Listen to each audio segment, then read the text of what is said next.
అందరికీ నమస్కారం. నేను మీ శ్యాంప్రసాద్ రెడ్డి కోర్సుపాటి. నారద మీడియాకి స్వాగతం. ఆకలికి రాజ్యాంగం తెలియదు, పేదరికం హక్కుల్ని గుర్తించదు. స్వాతంత్రం వచ్చి 8 దశాబ్దాలు దాటుతా ఉన్నప్పటికీ కూడా ఈ రోజుకి కూడా మన దేశంలో లక్షలాది మందికి 2 పూటల తిండి, అనారోగ్యం వస్తే వైద్యము, పిల్లలకి చదువు అనేది ఒక నెరవేరని కళ. కానీ ఆలోచించాల్సిన అసలు విషయం ఏంటంటే, మత మార్పిడుల వివాదం వచ్చిన ప్రతిసారి కేవలం పేదలు, గిరిజనులు, సామాజికంగా వెనకబడినటువంటి వర్గాలే ఎందుకు ఈ చర్చకి కేంద్ర బిందువు అవుతున్నారు? ఇది కేవలం విశ్వాసాలకు సంబంధించిన విషయమేనా, లేకపోతే సమాజంలో ఉన్నటువంటి పేదరికం, నిర్లక్ష్యం వెనుక దాగి ఉన్నటువంటి ఒక చేదు నిజమా? ఈరోజు ఈ పవర్ఫుల్ విశ్లేషణలలో నిజాలని లోతుగా తవ్వి చూద్దాం. ముందుగా ఒక నిగ్గు తేలాల్సినటువంటి నిజం ఏంటంటే, గిరిజన గ్రామీణ ప్రాంతాల్లో సరైనటువంటి ఆసుపత్రులు ఉండవు, నాణ్యమైనటువంటి విద్య దొరకదు, ప్రభుత్వ పథకాలు చివరి వ్యక్తి వరకు చేరడంలో ఎన్నో అడ్డంకులు. ఈ పరిస్థితుల్లో ఒక స్వచ్ఛంద సంస్థ, మతపరమైనటువంటి సంస్థ వచ్చి ఆకలి తీర్చి, ఉచితంగా చదువు చెప్పించి, రోగానికి మందులు ఇస్తే ఆ పేద ప్రజలకు వాళ్ళు దేవుళ్ళలాగా కనిపిస్తారు. అక్కడ ఆప్యాయత దొరికినప్పుడు వాళ్ళ పట్ల నమ్మకం కలగడం సహజం. అయితే నాణ్యానికి రెండో వైపు కూడా చూడాలి. సేవ పేరుతో ఉచితాలను ఆశగా చూపించి మతం మార్చడానికి ప్రయత్నాలు జరుగుతున్నటువంటి ఆరోపణలు ఒకవైపు వస్తూ ఉంటే, మేము చేస్తా ఉండేది కేవలం మానవతా సేవ మాత్రమే, ఇందులో ఎలాంటి స్వార్థం లేదు అనేటువంటి వాదనలు మరోవైపు నుంచి వినిపిస్తూ ఉన్నాయి. ఎవరి వాదన ఏమైనా బాధితులు మాత్రం అక్కడ ఉన్నటువంటి అమాయక పేద ప్రజలే.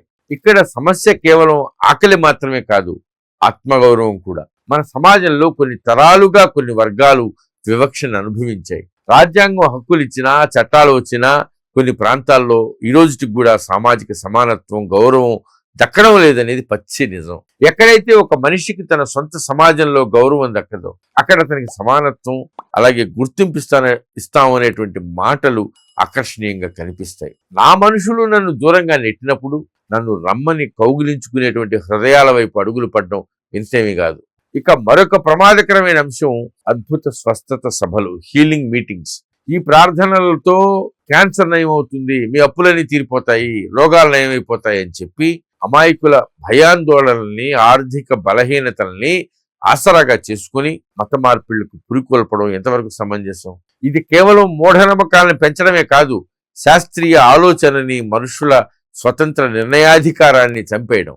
మోసం, ప్రలోభాలు, ఆశ చూపించి చేసేటువంటి మత మార్పిడులు ఏ మతంలో అయినా సరే చట్టానికి, రాజ్యాంగ స్ఫూర్తికి విరుద్ధం. మరి దీనికి శాశ్వత పరిష్కారం ఏంటి? కేవలం కొత్త చట్టాలు చేయడం వల్ల ఈ సమస్య తీరుతుందా? ఖచ్చితంగా కాదు. అసలు పరిష్కారం మతాంతరీకరణలపైన నిషేధాల్లో కాదు, పేదరిక నిర్మూలనలో ఉంది.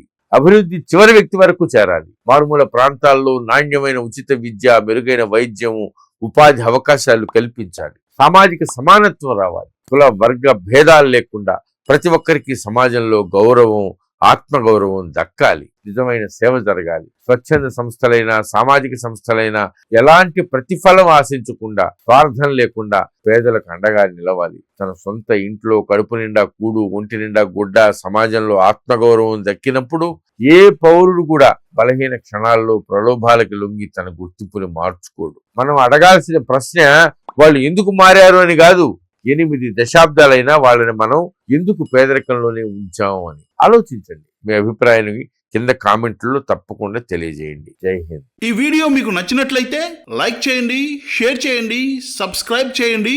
మీ అభిప్రాయాన్ని కామెంట్ల రూపంలో తప్పకుండా తెలియజేయండి.